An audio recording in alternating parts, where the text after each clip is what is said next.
Monsieur Jean Charest lui-même. Bon après-midi, Monsieur Charest. Bonjour, Monsieur Pierre. Vous allez bien?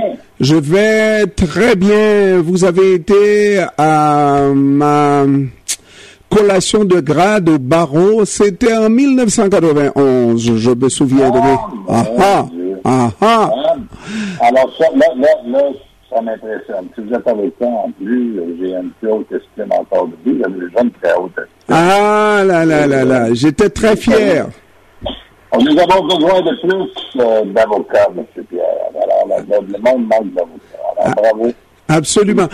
Alors, vous avez eu une promotion, vous êtes à la radio. Oui, promotion, oui, mais on va le dire comme ça, là, mais parce qu'on continue à faire ils disent que le doigt mène à tout, à condition, oui. Hein? La condition d'en sortir.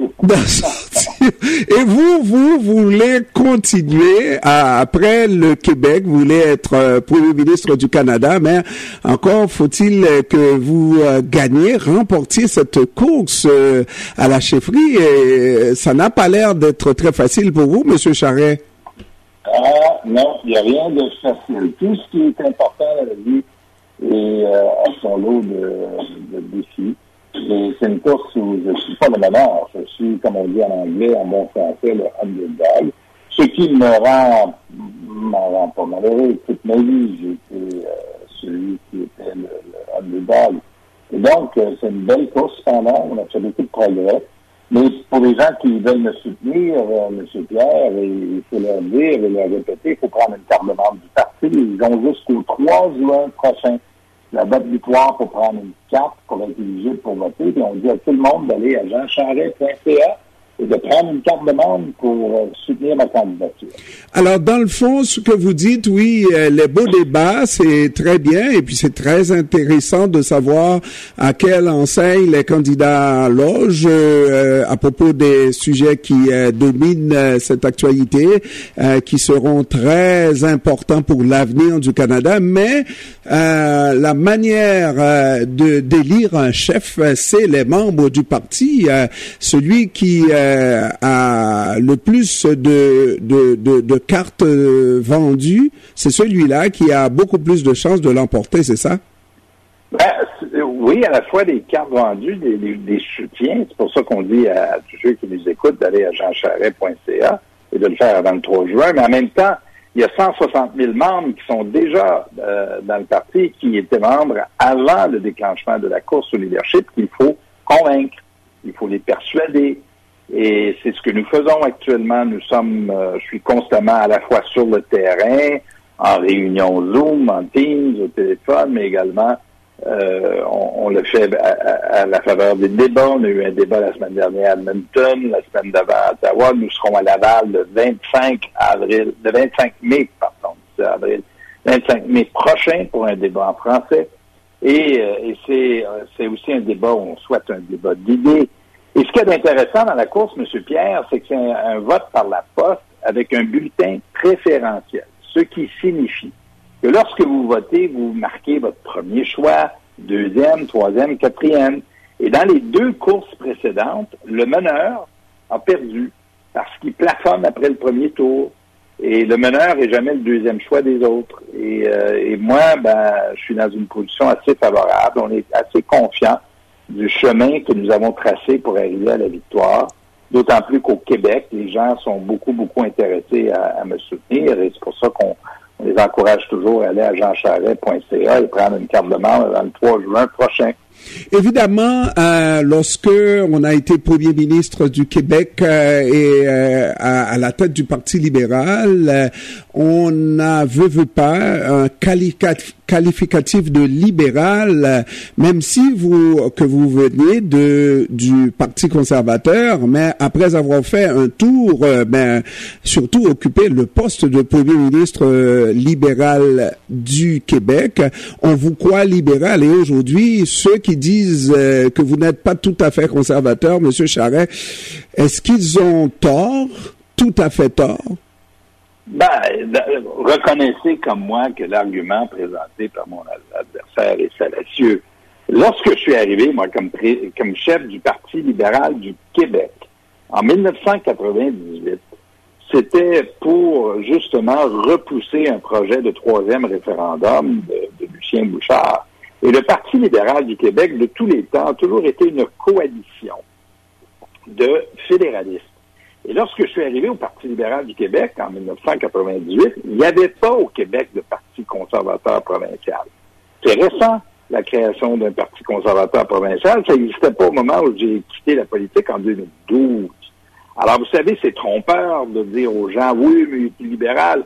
Nous, on les invite plutôt à regarder, à faire l'analyse de mon parcours, d'une part, et de mes valeurs. Et sur le parcours, j'ai toujours été, moi, sur le plan fiscal, un conservateur. Quand M. Legault est arrivé au pouvoir, il y a 4 ans, après 15 ans de gouvernement libéral, la dernière partie faite par M. Couillard, il a quand même hérité d'un surplus de 8 milliards de dollars. 8 milliards. Vous ne reverrez plus ça de votre vie. Et une cote de crédit plus élevée au Québec qu'en Ontario. Et être conservateur, c'est quoi? C'est croire à l'économie de marché, à des politiques qui favorisent la croissance, incluant pour les ressources naturelles, aux familles, qui est très important. Et dans votre communauté à vous, c'est extrêmement important. C'est la pierre angulaire de notre société. C'est le soutien aux familles, au respect de la règle de droit et une forme de fédéralisme qui respecte les compétences des provinces. Mais maintenant, si, et on vous le souhaite, n'est-ce pas, que vous soyez le futur chef du Parti conservateur, et ça va aussi être un combat pour détrôner Justin Trudeau, devenir le Premier ministre du Canada, mais il risque d'avoir quelques différences sur votre vision de la politique au Canada avec le gouvernement du Québec, et ça serait bizarre de voir un ancien Premier ministre du Québec être en désaccord avec un autre Premier ministre du Québec. Moi, je m'attends à d'excellentes relations avec le Québec. Et j'ai vécu, moi, une période, honnêtement, une période qui a été formidable, celle de la relation entre M. Mulroney et M. Bourassa. Probablement la période la plus productive dans les relations fédérales provinciales que le Québec ait connue. Et j'anticipe une relation similaire avec celui ou celle qui sera premier ministre du Québec, que ce soit M. Legault, Mme Anglade ou quelqu'un d'autre. Moi, ma relation sera très forte. Avec d'autant plus que je connais le métier, je connais le sujet, je sais ce que c'est être premier ministre du Québec, ayant moi-même occupé la fonction pendant plus de 9 ans. Alors, et ce serait, à mon avis, une bouffée d'air frais d'avoir à Ottawa un premier ministre canadien qui a aussi été le premier ministre d'une province importante. Et ça nous permettrait d'avoir un premier ministre qui a une vraie connaissance du fonctionnement du fédéralisme canadien, la capacité de faire fonctionner notre fédéralisme pour réaliser de grands projets. Mais vous avez vu aussi, profitant de ce flou qu'il y avait avec le dossier de l'UPAC, comment des gens au pouvoir ont maltraité de nom de Jean Charest, n'est-ce pas? Donc, ça ne sera pas tout de suite facile de rétablir les ponts si c'est le pouvoir de la CAQ qui est justement aux commandes au Québec, advenant votre élection comme chef du parti conservateur. On ne parle pas de ces sujets-là pendant la course au leadership. C'est pas soulevé. Il n'y a personne qui en parle. Il n'y a personne qui revient là-dessus parce que c'est un sujet qui a été amplement traité et réglé. Hein?